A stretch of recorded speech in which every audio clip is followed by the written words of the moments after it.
Hey guys, Sword here. So here's one of the vlogs that I wanted to do. Well, this was the spur of the moment because I saw my friend Jack or Shadow Gatler's video of the price of gaming, and I thought to myself, that was a really good video.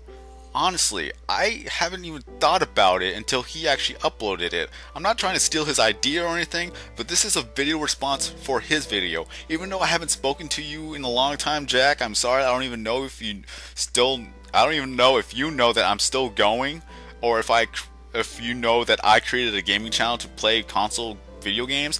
But here it is, here I am, I'm still going, and when I saw your video I was really impressed. So I wanted to make this video response to you, and if possible we should talk again over on Skype or something. But his video was about the price of gaming, of how much he spent, or how much money was spent total on PC gaming or console gaming. But for me, this is going to be only on console gaming as far as I remember, because prices always change and sometimes you forget how much you spend, and during the time you probably don't remember what else you spent money on. But half of the stuff my parents spent, but then the other half I actually spent on my own. But this is what I calculated of how much was spent total. So let's get started.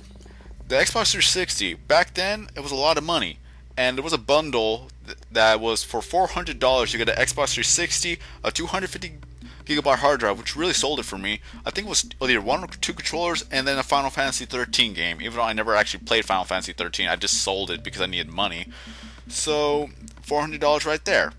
I got myself an HDPVR so I could provide video game commentaries to you guys, which costed me another $214. That one I actually spent on my own with my own money. So what you see now is actually, of course, you could actually tell right there, Lil Dylan actually logged in or was online at the time. But I'm playing Minecraft for the Xbox 360. The HDTV. I actually had to I had to get an HDTV because of the HDPVR, which was stupid in my opinion, because they should have been able to let you play with a regular TV, but apparently you're not able to. So I was actually not thinking at the time, but I wanted to get HDTV because I wanted to get better quality videos for you guys, which is another $650. It would have been $600, but we bought a 2-year warranty so we could get a free TV if this TV breaks down, and quite frequently something goes pretty much on the fritz with that TV. I don't know why, but if it breaks down I'll get a new TV for free. So $650 for the HDTV. And for the games, I have GameCube games, Nintendo Wii games, and then Xbox games. And I totaled it all up with the averages and new prices. I would assume if you were to go by new prices that it would already be $1,000, which is pretty reasonable because there's about like 30 games out there. Some of them are old, some of them are fairly recent when we got them. So I would say $1,000 for that one.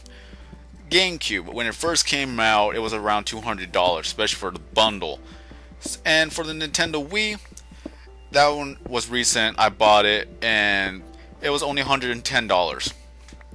And especially because it's an old discontinued Wii that I got it off from GameStop, I was really happy about that. It's able to play GameCube games, so I could actually make GameCube commentaries because of the HD PVR is able to record the Wii, and from the Wii I could play GameCube games, so I probably may be able to provide GameCube game commentaries, because you rarely ever see those unless it's on a form of an emulator. So let's see how well we could actually do this. And then for the controllers, they come and go. Some of them broke, some of them got missing, but I would just average around that to $200. For the Turtle Beach headset, even though I don't use that for commentaries, I just use it for gaming, which is related. That's another $115.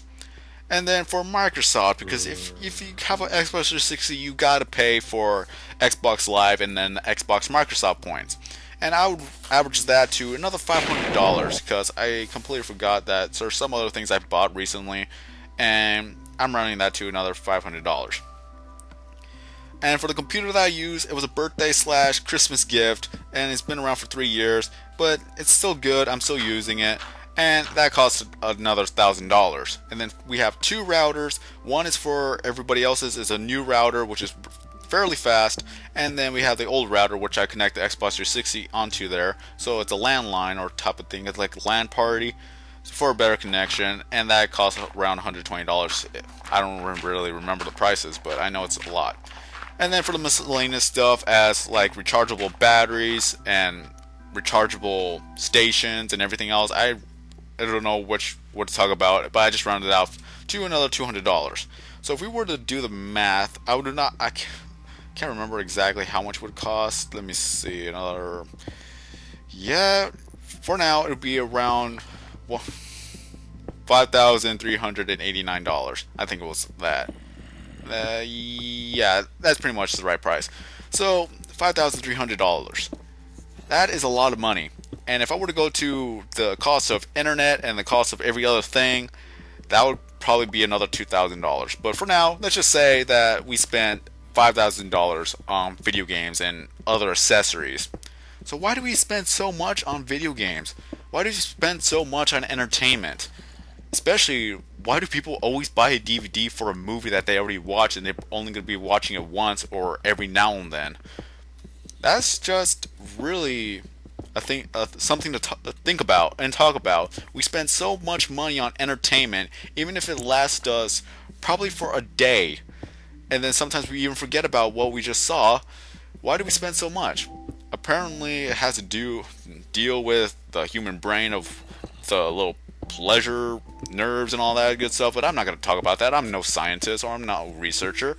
It's because video games are fun, and usually video games last a long time, especially good ones. Not the garbage video games that you buy that everyone got so hyped up of, like Duke Nukem Forever. Don't get me wrong, it was a fun game. I bought it because I thought it was going to be something great, but it really honestly was garbage. And I sold it back for $15, which was actually pretty decent because usually you get like $6 to $9 for a video game like that, especially when it's a new release. But yeah, for like Duke Nukem, it was a hyped up game and then it was totally garbage and I sold it back. So for the cost of entertainment, really, we spend so much, but we don't think about it. Usually it's because most of the time your parents are the ones who actually are paying for it, and since you're not paying for it on your own, you would have the more incentive to actually ask them to buy more video games. Even though parents have the option or the authority even to say no, they just want to keep you entertained so you don't have to bother them so much. That's one of the reasons. That's one of the main little that's one of the more main points that I could think about of why parents would spend more money on video games. But honestly, if you never really bought a single video game on your life, or if you never played video games, you would save so much money that you could be using to buy a car, buy a home, buy anything else. Even buy a new TV to entertain yourself, because everyone gets Netflix now. You can just watch movies for $8 a month. Free advertisement there, Netflix, you're welcome. But for a person who wants to actually start making video game commentaries, there's going to be a lot of money to spend, especially for the HDTV and HDPVR, as well as for the console and the video games. You'll be spending thousands of dollars just to entertain someone, and one could actually call it an investment. But for now, oh yes, that's what I forgot to talk about. I completely skipped this one. Oh well, I'll say it right now. I'm going to be buying 6 new games. I've done the math, even with taxes, and it's going to cost me $700. In my mindset, if I'm going to go with a video game that I'm going to buy DLC for anyways, might as well go for the limited edition, deluxe edition, or any other edition that is going to give you the free DLCs as well as new perks. So this is why it's going to cost me so much money to actually buy new video games, especially during the fall, which will keep me entertained, and as well as that I'll have more variety to entertain you guys. This is why I spent so much money, so I could actually help entertain you guys and then probably make a name for myself now. But what is the point of actually buying so much video games and spending so much money? It's fun to play video games, but at the same time, it costs so much. And honestly, I would think that this money that we spent for video games is actually worth it. It does keep us entertained, and as well as, honestly, it's really mind-boggling of how much I cannot even explain this myself of why we buy so much video games and spend so much money. It was a really good point to actually bring out of the cost of entertainment and the cost of gaming. And I really thank you, Jack to actually brought up that video, and even though I cannot explain this myself, I'm really struggling to explain this myself, but it really opened my eyes to actually pay attention to how much money I spend, even though I'm going to spend more and more money in the future. But at least now I know that we are crazy. That's my explanation. We are crazy to spend so much money on video games. So that's all I have to say for now. Have a nice day, everybody. I'm SwordKing090, and I will see you in the next video.